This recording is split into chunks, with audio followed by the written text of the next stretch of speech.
اللہ کی لا ریب کتاب سے، ایسی کتاب سے جس کتاب کے ابتدا میں ہی خداوند کریم نے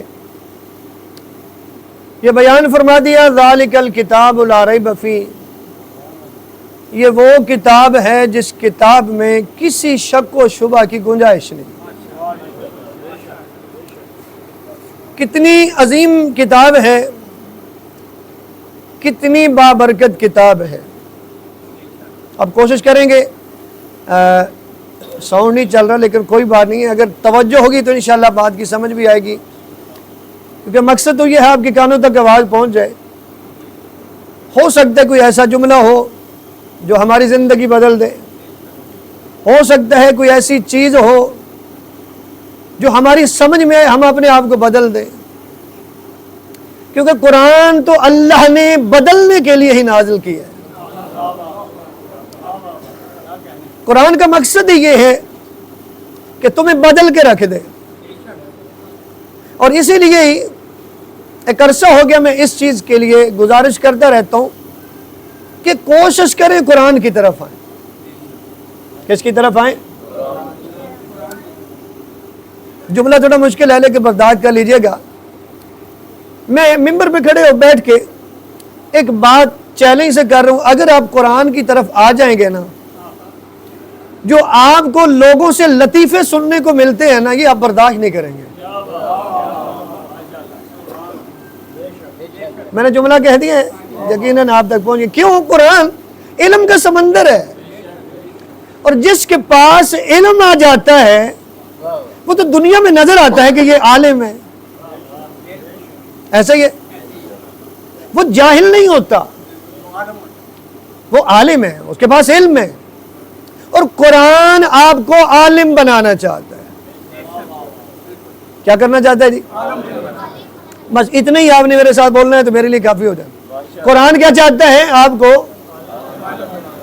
عالم بنائے، اور جب آپ کے پاس قرآن آ گیا، یہ ذہن میں رکھیے گا، بہت سارے عقدے کھلیں گے۔ آسان کروں، بہت ساری جو پریشانیاں ہیں وہ دور ہوں گی، بہت ساری جو غلط باتیں جو ہمارے اندر رائج ہو چکی ہیں وہ ختم ہو جائیں گی۔ ایسا ہی ہے جی، بے شک آج سے یہ اپلائی کر لیں، زیادہ نہیں، آپ ایک دو آیتیں شروع کر دیں ابتدا سے، کہ میں نے ایک دو آیتیں پڑھنی ہیں اور اس کا ترجمہ اور تفسیر پڑھنی ہے۔ جب آپ پڑھنا شروع کر دیں گے، ایک وقت ضرور آئے گا کہ آپ کو، آج کیا ڈیٹ ہے جی؟ 24 تاریخ ہے، 24 اگست ہے، 24 اگست 2025 میرا یہ بیان یاد رہے گا، 29 اور حاجی صاحب کی مجلس، یہ ساری چیزیں آپ کو یاد آئیں گی کب؟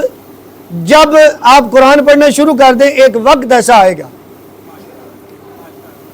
اس لیے کیونکہ قرآن کوئی عام کتاب نہیں ہے۔ قرآن کے بارے میں اللہ کہہ رہے ہیں لا رتب ولا یابس الا فی کتاب مبین، کہ اس میں ہر چھوٹی اور بڑی چیز کا ذکر ہے، ولا اصغر من ذلک ولا اکبر الا فی کتاب مبین، ہر چھوٹی اور بڑی چیز کا ذکر ہے قرآن میں۔ ایسے ہی ہے جی، تو ہمیں کیا چاہیے؟ ہمیں بھی تو علم ہی چاہیے، ہاں جی، ہمیں تو نبی نے فرمایا اطلب العلم من المہد الی اللحد، کہ ماں کے پیٹ سے لے کے قبر میں جانے تک علم ہی پڑھتے رہو، سیکھتے رہو، اور علم کا سمندر ہے قرآن، جس سے ہمیں دور کیا جا رہا ہے۔ اور جو اتنی عظیم کتاب جو میں نے ابتدا میں جملہ کہا، اللہ کہہ رہے ایسی کتاب ہے جس میں کوئی شک ہی نہیں ہے، اور آپ کو کیا چاہیے؟ بولو نا، بولو تو صحیح میرا، آپ کو بھی تو یہی چاہیے، شک دور ہو جائے، اور یہ اللہ کا انعام ہے۔ اللہ کہتا ہے جب تم دنیا میں آئے ہو تم کچھ نہیں جانتے تھے، جب تم دنیا میں آئے ہو تم کچھ نہیں جانتے تھے، اب یہ جو آپ نے جانا ہے یہ کس وجہ سے جانا ہے؟ توجہ ہے جی؟ ایک درود پڑھے بلند آواز صلی اللہ علیہ وسلم۔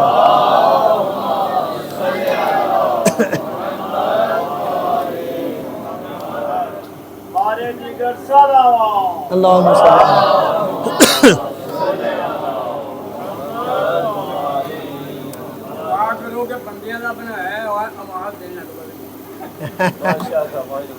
اچھا اچھا نعرہ تکبیر، نعرہ تکبیر، نعرہ رسالہ، نعرہ رسالہ، نعرہ حیدری، حیدری، غلام ہے، غلام ہے، رسول غلام ہے، غلام ہے، غلامی رسول میں، غلامی رسول میں، جو نہ ہو عشق مصطفیٰ، جو نہ ہو عشق مصطفیٰ، پنچن پاک 14 معصومین علیہ السلام کی ذات پہ بلند سے بلند کر صلوات اللہم صلی علی محمد و آل محمد۔ جی برادران کہہ رہے ہیں تھوڑا تھوڑا آگے آ جائیں، پیچھے چونکہ بندے آ رہے ہیں تو تاکہ سبھی کے لیے جگہ تھوڑا آگے آ جائیں۔ یہ جگہ جو ہے اس کو پر کر دینا، یہ بھی پر کریں گے تو پیچھے کافی جگہ بن جائے گی۔ کوشش کریں تھوڑا آگے آ جائیں، آگے آپ بھی آگے آ جائیں، آگے کچھ شاباش شاباش، آ جاؤ آ جاؤ آگے آ جاؤ آگے آ جاؤ تاکہ آپ کو سننے کو کچھ مل جائے۔ آ جاؤ آ جاؤ، ایک ایک قدم آگے بڑھیں گے تو پیچھے کافی جگہ بن جائے گی۔ درود پڑھیے گا بلند آواز سے، اللہم صلی علی محمد و آل محمد۔ متوجہ ہے جی، آگے بڑھیں جی، ماشاءاللہ ماشاءاللہ۔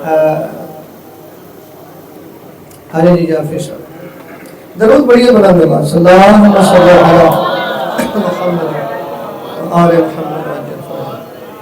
اب اگر تھوڑا سا ٹائم دے دے گا، یہ ہو گیا، آپ کی مشکل بھی آسان ہوگی، ہم سب کی ہوگی، بات بھی ماشاءاللہ اچھے طریقے سے اب تک پہنچ جائے گی۔ میں گزارش کر رہا تھا کہ اگر آپ قرآن کی طرف آئیں گے تو بہت ساری مشکلات حل ہو جائیں گی۔ میری بات ہے ذہن میں جی؟ آپ نے تھوڑا آپ کے چہروں سے مجھے پتہ چلے گا تو مجھے پھر یقین ہو جائے گا کہ جو چیز میں لے کے پڑھنے والا ہوں، جو شروع کی تھی وہ آپ تک پہنچ جائے گی ماشاءاللہ۔ ہاں جی، قرآن مجید کی طرف میں نے کہا اگر آپ آئیں گے تو ایک وقت آئے گا آپ کو، یہ 24 اگست بھی یاد آئے گا، 29 صفر 2025 یاد آئے گا، کیونکہ ٹائم گزرتے ہوئے دیر نہیں لگتی۔ میں نے کہا ایک ایک آیت، دو دو آیتیں بھی پڑھنا شروع کر دیں۔ وہ قوم جس کے پاس کئی گھنٹے موبائل کے لیے ہیں، کیا وہ اتنا ٹائم قرآن کو نہیں دے سکتے؟ ہاں جی، اور وہ کتاب جس کے بارے میں خدا فرما رہا ہے اِنَّ هَذَا الْقُرْآنَ يَهْدِي لِلَّتِي هِيَ أَقْوَمُ، فرمایا یہ وہ کتاب ہے جو بالکل سیدھے راستے کی ہدایت کرتی ہے۔ کیا یہ میں نے قرآنی بات کی ہے کہ قرآن بالکل سیدھے راستے کی کیا کرتا ہے؟ بولو، ہدایت کرتا ہے۔ تو ہمیں کیا چاہیے؟ میں دیکھ رہا ہوں ابھی بھی ماحول بن نہیں رہا، کیونکہ یہ جو بیان ہوتا ہے اس کا مقصد ہوتا ہے کہ بات پہنچ جائے۔ میرے شیعہ سنی برادران، یہ ٹائم اتنا معمولی نہیں ہے، جو پڑھنے کے لیے آتا ہے اسے ایک ایک سیکنڈ کا حساب لیا جائے گا۔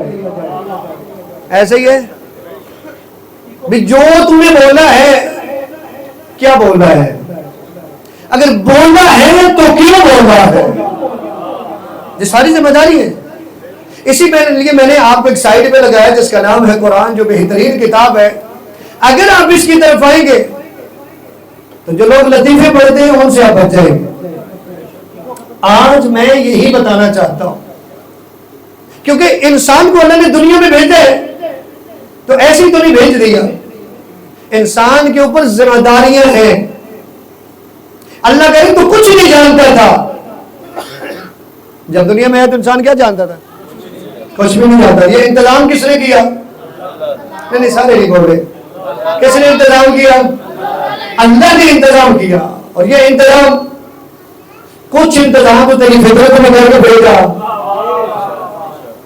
کچھ انتظام اللہ نے انبیاء کے ذریعے کیا. یہ تیری رہنمائی ہو, تجھے صراط مستقیم ملے. یعنی ایک نظام ایسا ہو کہ ساری زندگی تو یہی نہ کہتا رہے اہدنا الصراط المستقیم, بلکہ یہ کہنے کے ساتھ ساتھ تجھے وہ نظام ہدایت بھی مل جائے. لیکن یہ ملے گا کیسے؟ یہ ملے گا قرآن سے. کیسے ملے گا؟ اب آپ یقیناً حیران بھی ہوں گے بھئی قرآن سے کیسے ملے گا؟ قرآن تو بولتا نہیں ہے, قرآن تو صامت ہے. تو بھائی اگر قرآن بولتا نہیں ہے تو اللہ نے کچھ بولنے والے بھی قرآن بتائے. اللہ نے کچھ بولنے والے قرآن بھی بھیجے ہیں جو پڑھ پڑھ کے سناتے ہیں. وہ پڑھ پڑھ کے سناتے ہیں اور ان کی پہچان بھی کروائی گئی. میں نے کہا تمام انبیاء کس کے لیے بھیجے؟ آپ کے لیے. اللہ نے آپ کے لیے رہنمائی کا, صراط مستقیم پہ پہنچنے کا, ہدایت کا انتظام کیا. ایسے ہی یہ انتظام پہلے انبیاء کی صورت میں, اور اللہ نے جسے ہادی بنایا اسے جو چیز چاہیے تھی نا ہدایت کے لیے وہ عطا کر دے. جو مطلب میں نے دے دیا بھی جو چیز اسے چاہیے تھی. پہلے ہادی کو دیکھو کیسے ہادی بنا. ایک امتحان ہوا, میرے شیعہ سنی برادران, جناب آدم کی بات کر. ایک امتحان ہوا, امتحان میں معصوم مخلوق ہے مقابلے میں, لیکن جسے ہادی بننا تھا وہ علم میں زیادہ تھا. جسے ہادی بننا تھا وہ علم میں زیادہ تھا. فرشتے کون ہیں؟ معصوم. اور انہوں نے قرآن پڑھے. میں نے اس لیے کہا, گزارش کی, قرآن پڑھے. انہوں نے خواہش بھی ظاہر کی کہ اسے بنائے گا. وہ پہلے کچھ قومیں دیکھ چکی تھی جو جنہوں نے لڑائیاں کی, خون ریزی کی. ان کے یہ خون ریزی کرے گا. فرمایا جو میں ہادی بناتا ہوں, جو میں بناتا ہوں, لفظوں کے ساتھ رہے گا, جو. اچھا اس میں کسی کو اعتراض ہے؟ آدم کو کس نے بنایا؟ ہاں جی, ہے کون ہادی, ہدایت دینے والا؟ آیا کب؟ جب ابھی ہدایت دینے والے کوئی نہیں. یعنی اللہ تیرے سے اتنی محبت کرتا ہے کہ ابھی تو لینے والا آیا نہیں, تجھے ہدایت دینے والا پہلے بھیج دیا ہے.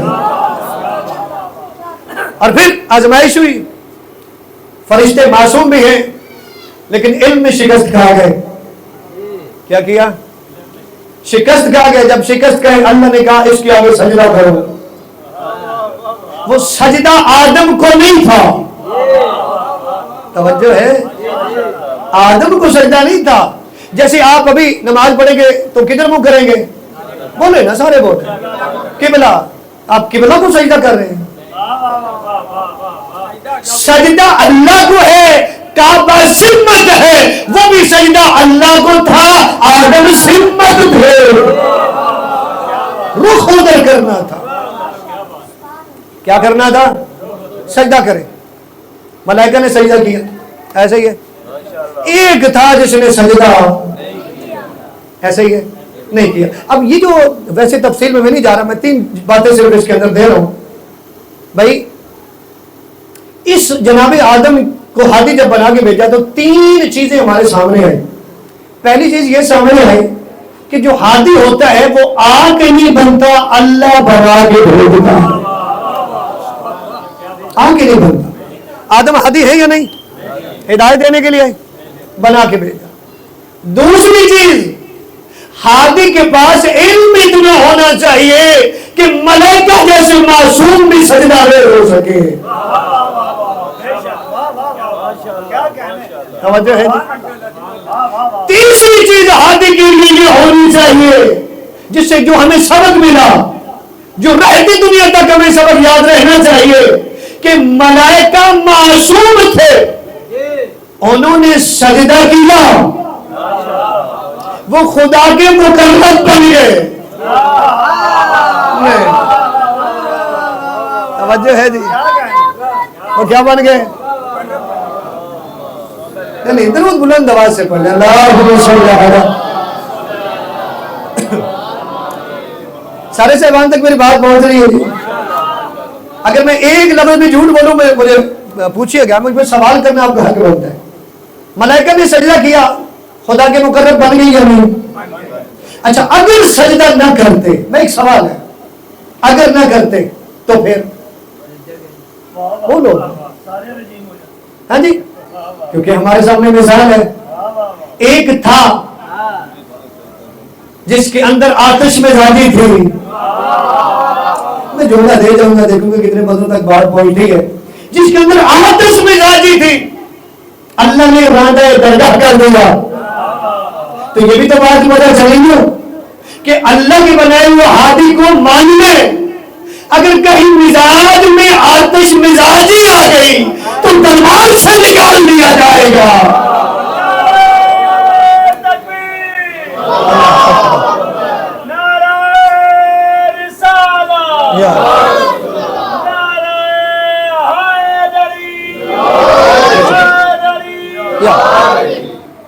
میرے برادران، اسی کلیے کو لے کے آگے بڑھنا ہے۔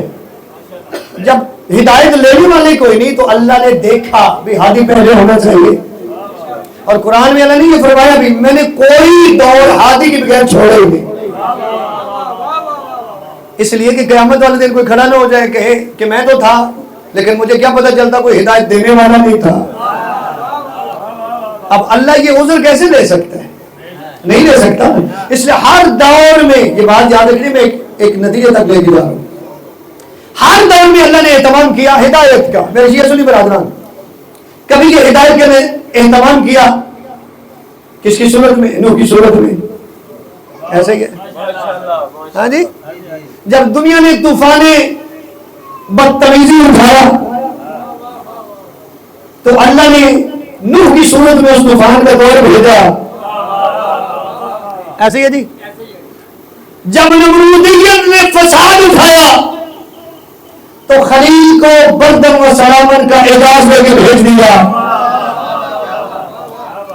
جب فرعون نے جادوگری دکھائی، توجہ ہے، جب فرعون نے جادوگری دکھائی تو موسیٰ کو، توجہ ہے، کلیم بنا کے بھیج دیا۔ ایسے ہی ہے، جہاں طب کا ان ساری چیزوں کا حکمت کا بڑا چرچا تھا تو خداوند متعال نے عیسیٰ کو مسیح بنا کے بھیج دیا۔ ہمارے نبی کے دور میں فصاحت و بلاغت کا بڑا چرچا تھا، بڑی شاعری ہوتی تھی اور بڑے مقابلے ہوتے تھے شاعری کے، اور شجاعت کے بھی بڑے مقابلے ہوتے تھے، بڑے بڑے بہادر تھے ہمارے نبی کے دور میں۔ اب یہ کیسے ہو سکتا ہے کہ میرے نبی کو کچھ نہ دیا ہو؟ کیا ہو سکتا ہے ایسا؟ بھائی اگر وہاں فصاحت و بلاغت کے چرچے تھے تو اللہ نے قرآن معجزے کے طور پہ دے دیا۔ مقابلے ہوتے تھے، جب مقابلہ ہوتا تھا جس کا شعر بلند ہوتا تھا، بلند پایا ہوتا تھا، کیا کرتے تھے؟ کعبے کی دیوار پہ اس کو لکھ دیتے تھے۔ توجہ ہے، یعنی یہ شعر اتنا بلند ہے کہ سارا سال اگلے مقابلے تک وہ شعر اس پہ لکھا رہتا۔ اب بتاؤں قرآن کیا ہے؟ اب بتاؤں قرآن کیا ہے؟ مقابلہ ہوتا ہے ایک سال، لوگوں نے بڑے بڑے شعر کہے، خداوند متعال فرماتا ہے میرا حبیب زیادہ نہیں، صرف ان کو سورہ کوثر سنا دو۔ آپ کی توجہ ہو تو میں کچھ پڑھوں، میرا حبیب انہیں سورہ کوثر سنا دے۔ سورہ کوثر کو کعبہ کی دیوار پہ لکھ دیا گیا،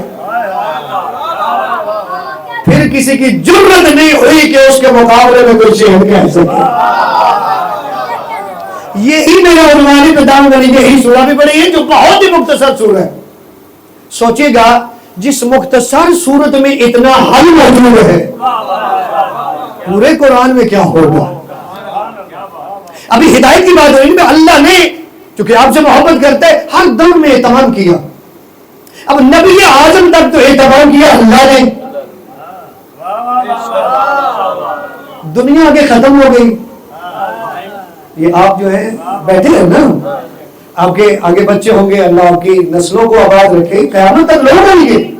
ایسے ہی ہے، جب پہلوں کے لیے ہدایت کا انتظام ہے، آپ کے لیے کیوں نہیں؟ یہاں سے تھوڑا سا کوشش کریں. ہر دور میں جو ہدایت کے انتظام ہے، میرے شیعہ سنی برادران، ہر دور میں ہدایت کے انتظام ہے، ہمارے لیے کیوں نہیں؟ نبی اعظم کو تو گئے ہوئے پردہ کیے ہوئے 1400 سال ہو گئے، کیا بعد میں دنیا نہیں ہے جی؟ آئیے، کون ہدایت کرے گا؟ کیا اللہ نے انتظام نہیں کیا ہے؟ جو میں نے سورہ پڑھی ہے نا، سورہ کوثر، مختصر سورہ، یہ اس کے شان نزول کیوں ہے؟ کیا ہے کی وجہ کیا ہے؟ کیوں یہ نازل ہوئی؟ اچھا، یہ جو ہدایت کا انتظام تھا نا، یہ بڑا عظیم تھا، اور نبی کے سامنے جو لوگ تھے ان کو یہ کھٹکتا بھی تھا. سورہ کوثر کی تفسیر آپ نے بڑی سنی ہے. اب یہ چند چیزیں میں وہ سنا رہا ہوں کہ جو آپ کو یہاں سے بیدار کرے گی. روایتی باتیں آپ نے سنی، ذرا اس کو سمجھیے گا، پھر آگے پورا نظامی ہدایت آپ کے سامنے آئے گا. ذکر کا مقصد یہ ہوتا ہے کہ بات لے کے جائے. میں نے ابتدا میں بھی کہا سورہ کوثر نازل ہوئی، کیوں نازل ہوئی؟ میں نے کہا ہدایت کا انتظام نبی تک تو ہو گیا. اب جو سامنے نبی کے مخالفین تھے، مشرکین، اب ان کے پاس ایک ہی حسرت تھی، بھائی نبی کو تو نعوذ باللہ ہم ناکام نہیں کر پائے، اب یہ کتنا عرصہ زندہ رہے گا؟ جن کو نظام ہدایت سمجھ آ رہی ہے، میں بات پہنچانا چاہوں، بھائی نبی کتنا عرصہ زندہ رہے، ایک دن تو دنیا چھوڑے گا، تو یہ نظام ختم ہو جائے گا. پھر اللہ نے نبی کو بیٹے دینا شروع کیے. توجہ کریں، میں جملہ دوں. ان کی پریشانی اور بڑی، کبھی قاسم کی صورت میں،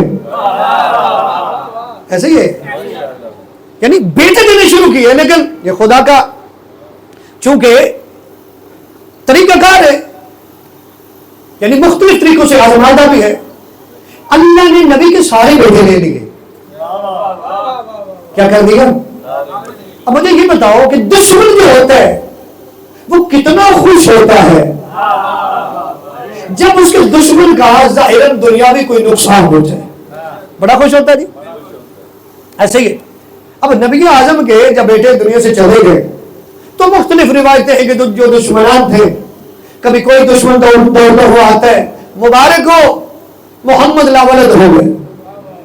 ابو لہب دوڑتا ہوا آیا کہ آج رات کو محمد لا ولد ہو گئے. پھر بہت سے لوگوں کی روایات، عاص بن وائل وہ لوگوں کو مبارکیں دیتا ہے کہ محمد ابتر ہو گئے، کیونکہ محمد کو کوئی نہیں رہا جو اس کی جگہ پر کرے. بس انتظار ختم ہوگی، میں نتیجہ دے رہا ہوں بھی کوئی جو اس کی جگہ پر کرے. اب یہ ابتر ہے، اس کا کوئی نام و نشان نہیں رہے گا. اس کے بدلے میں اللہ نے جو سورہ نازل کی، اب غور تو کرو گے تم لوگ، اللہ نے سورہ کا نزول کیا. اور میں ثابت کروں گا، خدا مند متعال اس مختصر سورہ میں فرمانا بسم اللہ الرحمن الرحیم انا اعطیناک الکوثر، بے شک ہم نے تمہیں کوثر عطا کی. توجہ ہے جی؟ بے شک ہم نے تمہیں، ذرا آخری پتے بولو، میں جو ہے خوش ہو جاؤں تاکہ سارے بندے ہی سمجھ لیں. میں نے تمہیں، ہم نے تمہیں کوثر عطا کی. اب یہ کوثر کیا ہے؟ شیعہ سنی برادران تشریف فرمائے. شیعہ سنی مفسرین نے مختلف معانی کی ہیں ان کے. اس کوثر سے مراد ایک معنی کیا گیا خیر کثیر، یاد بھی کیجیے گا، خیر کثیر. دوسرا معنی مفسرین نے کیا علم.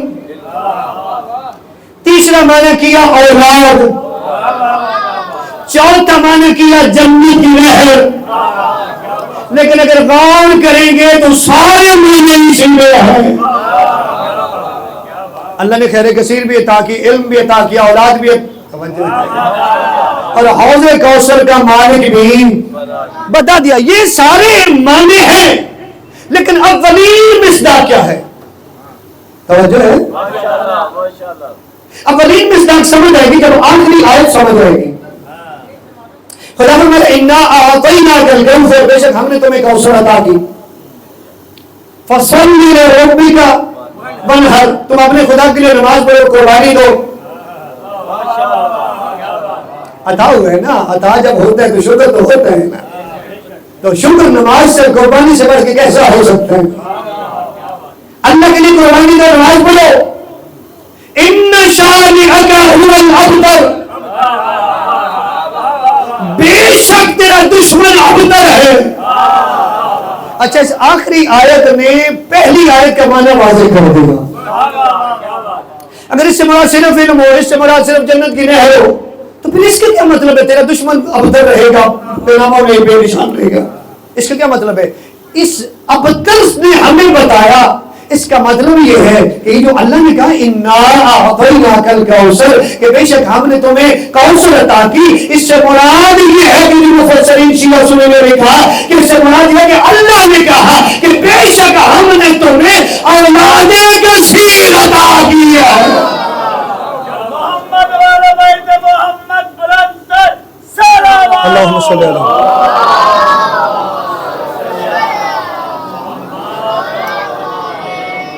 میرے بھائی جان، نظام ہدایت کو نہیں بھولنا ہے، میں لے کے آیا ہوں، اور ہے جی سارے سربان کی نظام ہدایت کو نہیں بھولنا کہ آپ کے لیے اللہ نے کیا انتظام کیا۔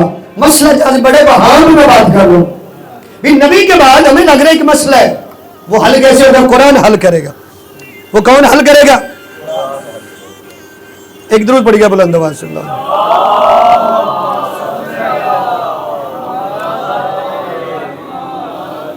یہ کون حل کرے گا جی؟ قرآن حل کرے گا۔ ابھی نبی کے بعد نظام ہدایت کیا ہے؟ اچھا، میں نے جو ابھی چند باتیں کی ہیں اس میں بھی مقصد یہی ہے، نبی کے دشمنوں کا مقصد کیا ہے؟ یہ جو لوگوں کو دیندار بنا رہے ہیں، اسلام پہنچا رہے ہیں، جب یہ نہیں ہوگا تو کون پہنچائے گا؟ کون پہنچائے گا؟ کون بچائے گا؟ یہی تو مقصد ہے۔ دشمن تو یہی چاہتا ہے نا، ہاں جی، اور وہ دشمن بھی یہی چاہتا تھا کہ یہ جو اتنی نبی نے محنت کی ہے نا، پہلے 40 سال اپنا کردار دکھایا، 23 سال تبلیغ دی، یہ ختم ہو جائے گی۔ اللہ نے کہا ختم نہیں ہوگی، میں نے تجھے اولاد کثیر دی ہے، میں نے تجھے کثیر اولاد دی ہے۔ اس کثیر اولاد کا مقصد کیا ہے؟ اس کثیر اولاد کا مقصد کیا؟ کیوں اللہ دے رہا ہے؟ مقصد تب سمجھ آئے گا جب دشمن کی مخالف کی چال سمجھ آئے گی۔ وہ چاہتا ہے یہ مشن ختم ہو جائے گا، یہ دین ختم ہو جائے گا، یہ تبلیغ ختم ہو جائے گی۔ اللہ نے کہا کثیر اولاد ہے۔ اب یہ تو آپ بھی سوچ سکتے ہیں، جب کثیر اولاد اس پہرائی میں بیان ہو رہی ہے تو اس کا مطلب یہ ہوا کہ یہ کثیر اولاد اس دین کو پہنچائے گی بھی اور بچائے گی بھی۔ اور شیعہ سنی مفسرین نے بتایا کہ یہ کثیر اولاد کون ہے جو نبی کو اللہ نے دی؟ یہ کثیر اولاد کون ہے؟ تاکہ ہمیں نظام ہدایت سمجھ آئے، یہ کثیر اولاد کون ہے؟ تو یہ کثیر اولاد ہے سب سے پہلے سیدنا زہرا،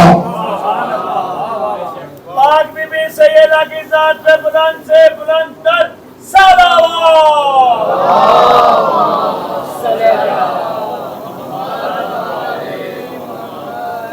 یہ جناب سیدہ زہرا، ان سے آگے آنے والی اولاد، یہ ہے کثیر اولاد۔ آس بن وائل کا آج کہیں نام و نشان ہے؟ اللہ جو کا کوئی نام و نشان تیرے دشمن کا نہیں رہے گا۔ ابو جہل کا کہیں نام و نشان ہے؟ بولو۔ ابو لہب کا کہیں نام و نشان ہے؟ نہیں۔ تو وہ جو اللہ نے خیر کثیر عطا کی اپنے نبی کو، پاکستان بھی سید کی سیدوں سے بھرا ہوا ہے. ہاں جی پوری دنیا میں سادات ہی سادات ہے جناب سیدہ کی اولاد. ہاں جی میرے سید برادران اللہ آپ کو سلامت رکھے. لیکن اس کے اندر جہاں ایک فضیلت آپ کی بیان ہوئی وہاں ایک آپ کا جو مقصد ہے وہ بھی بیان ہوا. آپ گھبرا تو نہیں گئے؟ اس مقصد کو بھی بیان کیا. وہ مقصد کیا ہے کہ جو سیدہ کی اولاد ہے اس کے پاس دین ہونا بھی چاہیے, دین کا محافظ بھی ہونا چاہیے. کیا ہونا چاہیے؟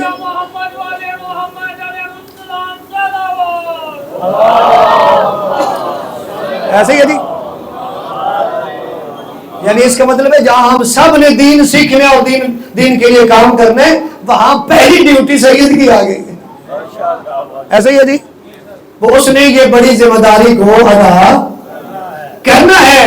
یعنی خود بھی دین کو اپنے گھر میں رائج کرنا ہے, اپنے بدن میں رائج کرنا ہے اور لوگوں تک پہنچانے کا اہتمام بھی.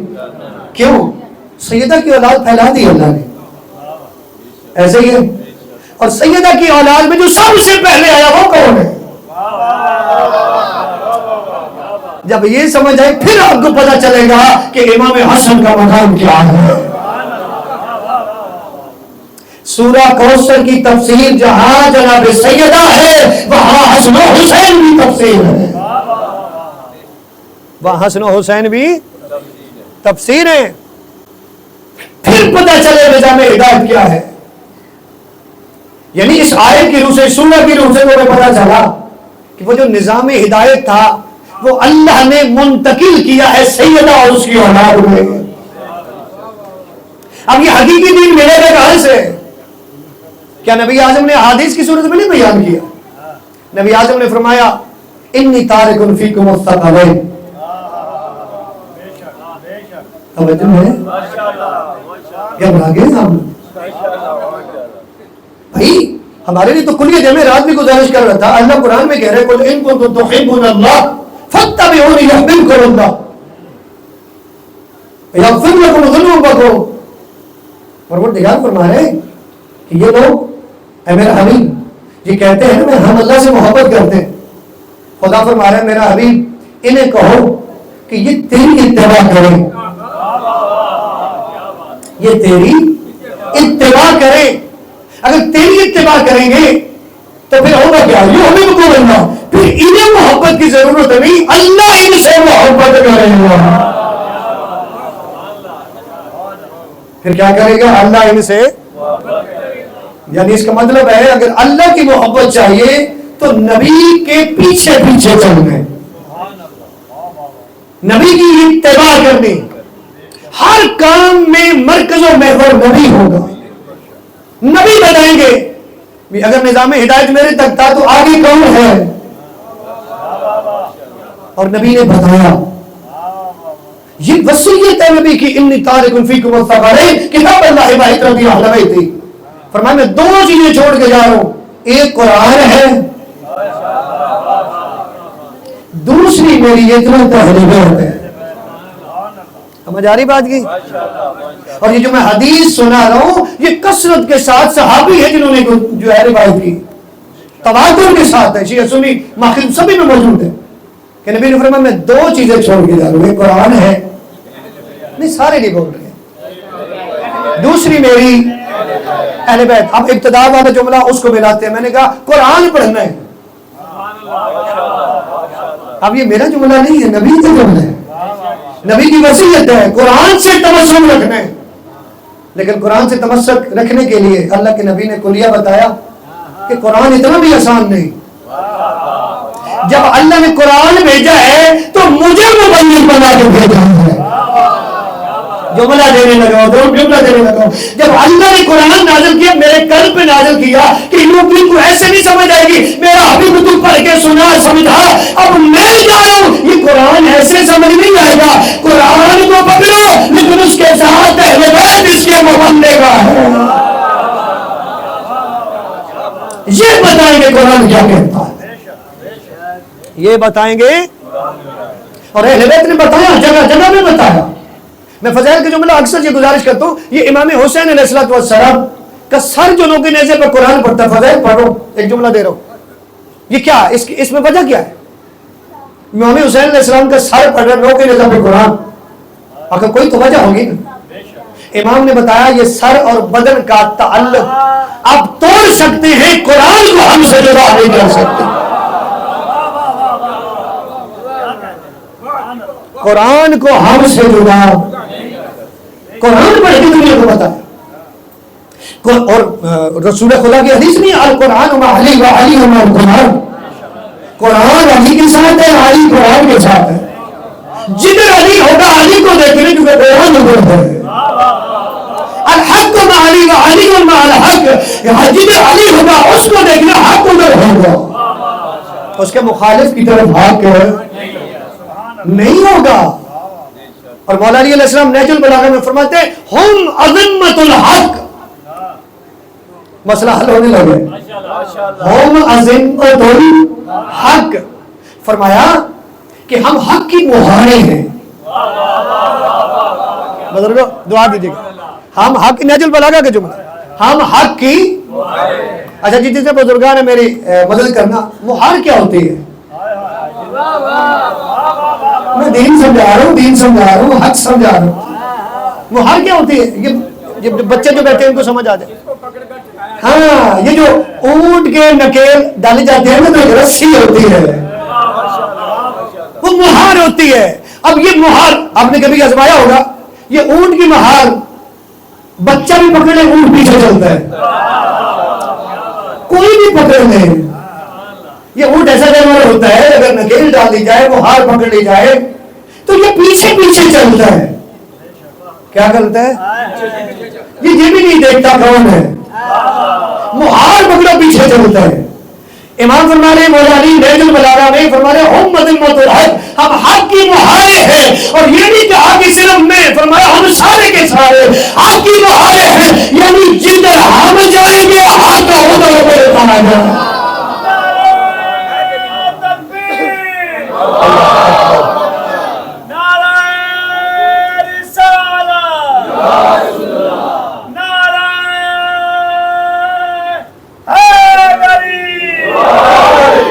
ہم ہیں حق کی مہارے، ہم ہیں حق کی مہارے۔ اور ایک اور جگہ فرماتے ہیں نحن الشجرۃ التی منہا العلم، مولا علی فرماتے ہیں ہم وہ درخت ہیں جس سے علم کے سرچشمے پھوٹتے ہیں۔ نحن الشجرۃ التی منہا العلم، ہدایت کیا ہے؟ علم کے ذریعے ہوتی ہے، کسی اور کے ذریعے؟ اور علم مولا علی فرما رہے ہیں ہمارے پاس ہے۔ اور یہ خود مولا علی فرما رہے ہیں، شیعہ سنی برادران جانتے ہیں نبی اعظم کی بے بہا حدیث سے، کبھی فرمایا میرے علم کا ظرف علی ہے، کبھی فرمایا میرے علم کا کنجی بردار علی ہے، کبھی فرمایا وارث علم علی بن ابی طالب، میرے علم کا وارث علی بن ابی طالب، کبھی فرمایا انا مدینہ العلم علی و بابھا، میں علم کے شہر میں بھی اس کا دروازہ ہے، ہوا من اراد العلم فلیأتی علی الباب، جس سے بھی میرا علم چاہیے وہ دروازے پہ آئے۔ یہ جو ہاتھ جنہوں نے کھڑے کیے آپ کو کیا چاہیے؟ علم ہی چاہیے نا۔ نبی نے جادو کا علم کا سمندر یہ گھرانا ہے، اسی کے ذریعے ہدایت ہوگی، یہ بتائیں گے۔ اور فرمائے کہ ہم رسالت کا معدن ہے، یہ بھی وَنَحْنُ مَعْدَنُ الرِّسَالَةِ، وَنَحْنُ مَعْدَنُ الرِّسَالَةِ، فرمایا ہم رسالت کی کانیں ہیں۔ یعنی نہج البلاغہ کا یہ بھی جملہ ہے، مولا بتانا چاہ رہے ہیں کہ جیسے سونا اور چاندی اس کی کانوں سے نکلتا ہے، ایسے یہ رسول کا علم، یہ دین، یہ حقائق، یہ ہمارے گھر سے نکلیں گے، ادھر سے سمجھ آئے۔ اور آخری حدیث اسی کو مکمل کرتے جو میں نے گزارش کی تاکہ نظام ہدایت سمجھ جائے کہ نبی کے بعد کون ایسا نظام ہے کہ جو ہمیں ہدایت دے گا اور وہ کیسا ہونا چاہیے۔ فرمایا انی تارکم فیکم الثقلین کتاب اللہ و عترۃ اہل بیتی، فرمایا میں دو چیزیں چھوڑ کے جا رہا ہوں، ایک قرآن ہے، دوسری میری عترت ہے، ان میں اہل بیت ہے، ما ان تمسکتم بہما لن تضلوا بعدی ابدا، فرمایا جو ان سے توسط رکھے گا. اب یہاں پہ میرے شیعہ سنی برادران، اللہ کے نبی نے ایک وعدہ ہم سے لیا ہے، ایک وعدہ خود نے کیا. ہم سے کیا وعدہ لیا؟ ما ان تمسکتم، اگر تم اس سے تمسک رکھو گے، یعنی قرآن سے بھی اہل بیت سے بھی، تو پھر ہوگا کیا؟ ما ان تمسکتم بہما لن تضلوا بعدی ابدا. فرمایا میں وعدہ کر رہا ہوں میرے بعد تم گمراہ نہیں ہوں گے. ہم بھی تو یہی چاہتے ہیں کہ ہم گمراہی سے بچ جائیں، اور گمراہی سے بچائے گا کون؟ قرآن اور اہل. اور اس کے اندر اور بھی چیزیں موجود ہیں. اس چونکہ قرآن کا اس حدیث میں اللہ کے نبی نے اہل بیت کو ہم پلہ قرار دی ہے. فرمایا یہ قرآن و اہل بیت کبھی جدا نہیں ہوں گے، تم بھی میرے پاس حوض کوثر پر لے آئیں گے. ایک دو چیزیں تو آپ کو پتہ چلی، ایک تو اہل بیت قرآن کا ہم پلہ ہے. میں نے کہا ذالک الکتاب لا ریب فیہ، یہ وہ کتاب جس میں شک نہیں ہے. اگر قرآن میں شک نہیں ہے تو اہل بیت میں بھی کوئی شک نہیں ہے. اگر قرآن اتنا عظیم ہے تو اہل بیت کو بھی عظیم ہونا چاہیے. ایسے ہی ہے. اور اس حوالے سے پھر یہ حدیث بھی نبی کی بتا رہی ہے کہ اہل بیت بھی معصوم ہے. ایک اور چیز کا ہمیں پتہ چلا، اس حدیث سے ہمیں پتہ چلا، چونکہ قرآن آج بھی ہے، قیامت تک ہوگا، کیونکہ اللہ نے کہا نحن نزلنا الذکر وإنا لہ لحافظون، کہ ہم نے ہی اسے نازل کیا اور ہم بھی اس کی حفاظت کریں گے. جب قیامت تک قرآن رہے گا، اللہ کے نبی کی اس حدیث سے پتہ چلتا ہے جب تک قرآن رہے گا اس وقت تک اہل بیت رہیں گے.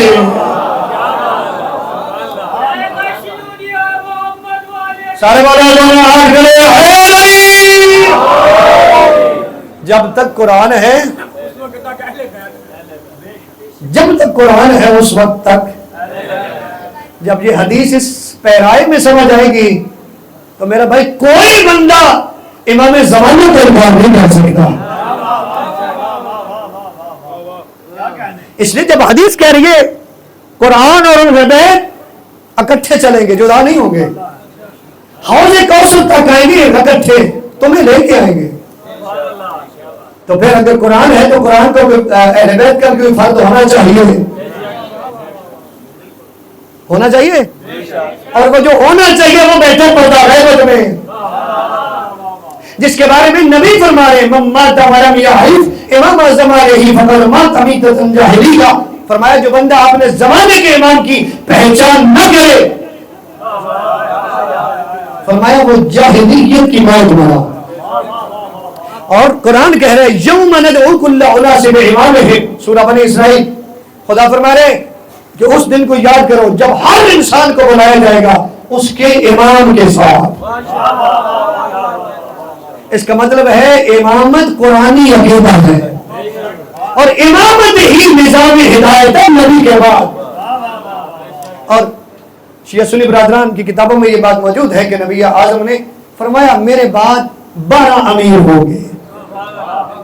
کتنے؟ 12 امام، اور سارے کے سارے بنو ہاشم سے. یہ ہے وہ نظام ہدایت. آج بھی کہیں آپ نے دیکھا کہ میں گمراہ ہو رہا ہوں یا بھٹک رہا ہوں، تجھے پلٹنا قرآن اور حضرت کی طرف. بڑا پیارا ہمارے کہنے سنت عالم ہے، انہوں نے بڑا پیارا اپنی آئی ڈی پہ نا ایک پوسٹ کی ہوتی، مجھے بڑی پسند ہے. انہوں نے کہا نبی اعظم کی یہ جو وصیت ہے کہ میں 2 چیزیں چھوڑ کے جا رہا ہوں، ایک قرآن اور دوسری میری اہل بیت، جو ان سے تمسک کرے گا وہ بچ جائے گا، گمراہ نہیں ہوگا. ہاں وہ بچ جائے گا، گمراہ نہیں ہوگا. وہ کہتا ہے اس سے تمہیں یہ پتہ چلا کہ اہل بیت کے علاوہ جو بھی ہے برادران اہل سنت، اچھی بات سبھی کی کرنی چاہیے، ٹھیک ہے. ہمارے بھائی ہیں، ہمارے تو مراجع عظام کہتے ہیں اہل سنت ہمارا نفس ہے، ہماری جان ہے. آج دیکھ نہیں رہے امت مسلمہ کے ساتھ کیا ہو رہا ہے، اور یہ جو کر رہے ہیں وہ فائدہ کس کا اٹھا رہے ہیں؟ اسی چیز کا کہ ہم چھوٹی چھوٹی باتوں میں اختلاف کرتے ہیں، ہم سمجھنے کی کوشش نہیں کرتے. چھوٹی سی بات پہ لڑنا جھگڑنا، کبھی کسی کو کافر بنا دیا، کبھی کسی کو مشرک بنا دیا، کبھی کسی کو منافق بنا دیا، کبھی کسی کو بے دین بنا دیا. میرا بھائی بے دین اسی جملے کے انکار کے بنے گے جس جملے کا اقرار کیا تو دیندار بنے گا. جو بھی کلمہ شہادت کا انکار کرے گا وہ اسلام سے باہر ہے. اشہد ان لا الہ الا اللہ وحدہ لا شریک لہ، میں گواہی دیتا ہوں کہ اللہ کے علاوہ کوئی معبود تو اگر کسی نے کسی اور کو معبود بنا لیا گیا ختم. ایسے ہی اگر کسی نے کسی کو اللہ کا شریک بنا لیا، وحدہ لا شریک لہ، وہ ایک ہے، کوئی دوسرا خدا بنا لیا گیا ختم. اللہ کو کوئی دوسرا شریک مان لیا. زمین جو ہے وہ کسی اور نے بنائی، آسمان بھی کسی اور نے بنائی، آدم بھی کسی اور نے. توجہ ہے؟ میں وہ لطیفے سنا رہا ہوں جو آپ کو سننے کو ملتے اور آپ نعرے مارتے ہیں.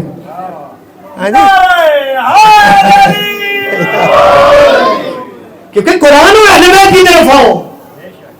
کدھر آنا ہے؟ قرآن و اہل بیت کی طرف آئیں گے پھر ایک سچا عقیدہ نظر آئے گا.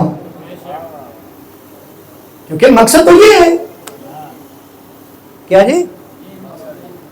ہمارے کچھ احباب اتنے غیر ذمہ داری کا مظاہرہ کرتے ہیں، کیونکہ میں نے ابتدا میں کہا یہاں بیٹھ کے جو بات کرتا ہے ایک لفظ بھی بولا اس کا تو ذمہ دار ہے. کیا ہے تجھ میں جو بولا ہے اس کا حوالہ دے سکے؟ اگر نہیں تو نہ بول. 70 قسم کے گناہ ہیں جو زبان سے سرزد ہوتے. کتنے؟ بلکہ بعض رہتے 70 سے بھی زیادہ. اس لیے پہلے تو لو پھر بولو. امام حسن علیہ السلام کی فضیلت اتنی زیادہ فضیلت، کیا ضرورت ہے ایک عام بندے کو علم غیب دینے کی؟ ابھی میں رات کو سن رہا تھا، وہ کوئی موچی نکل آیا، اس نے کوئی جوتی بنائی اور وہ اپنی بیوی کو غیب کی خبریں دے رہا ہے. توجہ ہے میری؟ یعنی آپ اہل بیت کے ماننے والے اتنا بہترین نظام ہدایت کہ قرآن کی طرف اہل بیت کی طرف ختم. کیسے لطیفے آپ کو سمجھ آئے گی؟ واقعہ کتنا ہے. امام حسن علیہ السلام بڑا اللہ کے راستے میں خرچ کرتے تھے، بہت زیادہ خرچ کرتے تھے، اور کئی دفعہ جو کچھ تھا سب کچھ ہی اللہ کے راستے میں دے دیا. جو دشمن تھا اس نے بہت سارا خرچ کیا، اپنے لوگوں میں تقسیم کر کے مولا حسن کو بلایا. مولا حسن کو بلا کے جتنا سبھی کو دیا تھا اتنا امام حسن کو دے دیا. میں روایت سنا رہا ہوں جہاں تک روایت ہے، لیکن ممبر پہ آنے والی محنت وہ آپ نے خود سن لی ہے. ٹھیک ہے، روایت اتنی ہے کہ جتنا اسے دیا تھا اتنا امام حسن کو دیا. لیکن اللہ نے اس کی زبان سے ایک اقرار بھی کروایا. اقرار یہ کروایا ان کو جتنا میں نے دیا ہے نا اتنا میں نے آپ کو دیا کیونکہ آپ رسول کے نواسے ہیں. یعنی جو مقام دشمن کی زبان سے نکلوایا کہ جو مقام تیرا ہے وہ کسی اور کا نہیں ہے. وہ جتنا ان کو دیا تھا اتنا امام کو دیا. مولا یہ آپ کا. اب امام آگے بڑھے یا اسی کا نوکر اس نے امام کی جوتی سیدھی کی؟ یہ ہے وہ جوتی. وہ 2 ٹانکے لگا کے 2 نفل پڑھنے، یہ روایت نہ ہو تو کیا کرے گا؟ یہ ہے اس نے اسی کے نوکر نے جوتی سیدھی کی. جو ادھر سے ملا تھا امام نے کہا تو نے جوتی سیدھی کی ہے سارا دل ہے، یہ تو لے لے. کیا کر دے؟ یہ تو لے لے. اور جملہ روایت کا یہ ہے کہ میرے نوکر جو ہیں جو ہمارے ماننے والے ہیں انہیں تو اس مال دنیا کی کوئی ضرورت نہیں ہے، کیونکہ وہ ہمارے رنگ میں رنگے ہیں. یہ ہے ذکر اہل بیت. آئے قرآن کی طرف، جس قرآن کے لیے اس گھرانے نے سب کچھ لٹا دیا. میرے شیعہ سنی برادران، میں نظام ہدایت بتا رہا تھا سورہ کوثر کی تفسیر یہ ہے. اگر تفسیر کو سمجھو گے آپ کو کربلا بھی سمجھ آ جائے گی. کیوں؟ اس نظام ہدایت کو، اس دین کو پہنچانا بھی اسی خاندان کی ذمہ داری، بچانا بھی اسی خاندان کی ذمہ داری. اور اس خاندان کو جیسا ماحول ملا اسی ماحول کے مطابق اس خاندان نے اس دین کی حفاظت کی ہے. لوگ کہتے ہیں شہزادہ یمن جناب حسن جو ہے وہ امن مزاج تھے، حسین جنگجو تھے. امام حسن نے جو دیکھا وہی کیا. میں آپ شیعہ سنی برادران سے سوال کرتا ہوں، مولا علی بہادر تھے یا نہیں؟ سارے بولے سارے بہادر تھے، شیر خدا تھے. ایسے ہی ہے، ان کے لیے ذوالفقار نازل ہوئی. اس کا مطلب بڑے بہادر ہیں.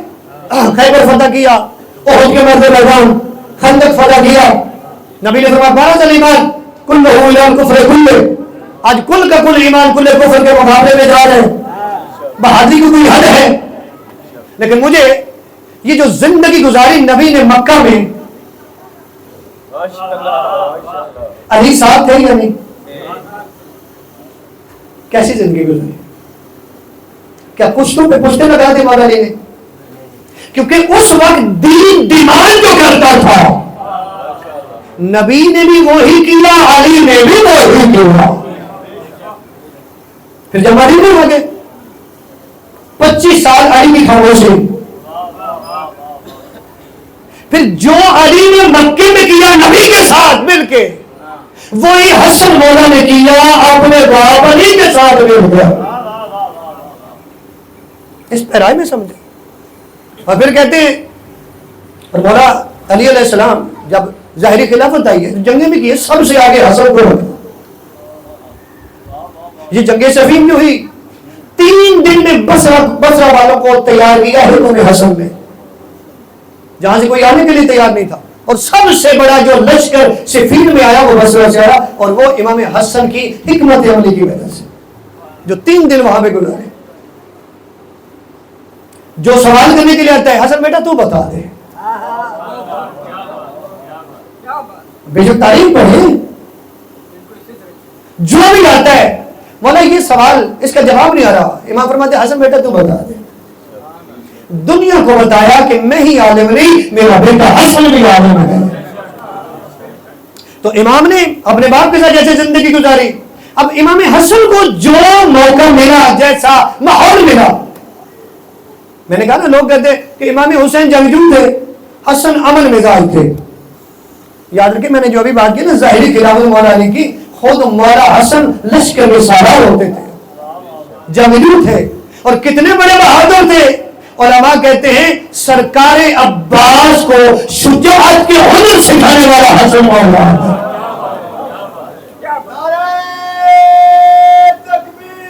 اللہ اکبر.